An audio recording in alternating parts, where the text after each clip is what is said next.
Indiana Landmarks announces its 10 most endangered list this week, highlighting some of the state's landmarks that could be in jeopardy. And one of the 10 is actually right here in Tippecanoe County. Krista Majorano takes you to the Farmers Institute that's located just southwest of Lafayette.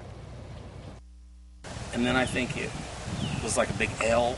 Mark Naylor knows just about everything there is to know about these two dilapidated buildings. It's just a deep personal thing. As it should be. The Farmers Institute has been a part of his heritage for 6 generations.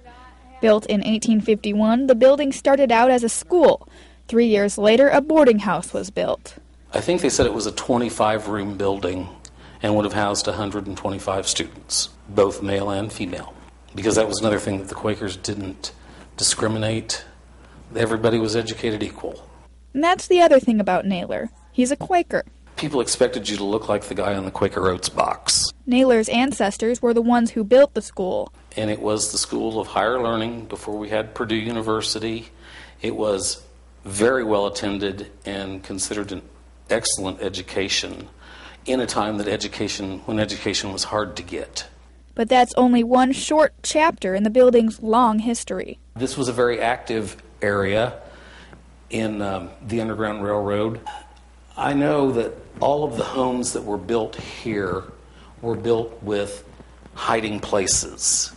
You may not have known it, but they were. And since the late 1800s, the old school has served as the meeting place for the local Quakers, a place where Naylor attended Vacation Bible School growing up. It's always been great. Some of my fondest memories are here, and I was also married here.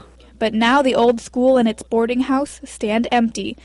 Fewer and fewer Quakers remain to join in weekly meeting, and even fewer visitors come by to learn about the building's history. Is it sad for you to see how empty it is? Mm-hmm. And what's gone. Yeah. This month, the Farmers Institute was on the list of the 10 most endangered landmarks in the state of Indiana. The building's affiliation with the Quakers makes it hard to find state funding, so Naylor finds it may be time to close another chapter in the Institute's history.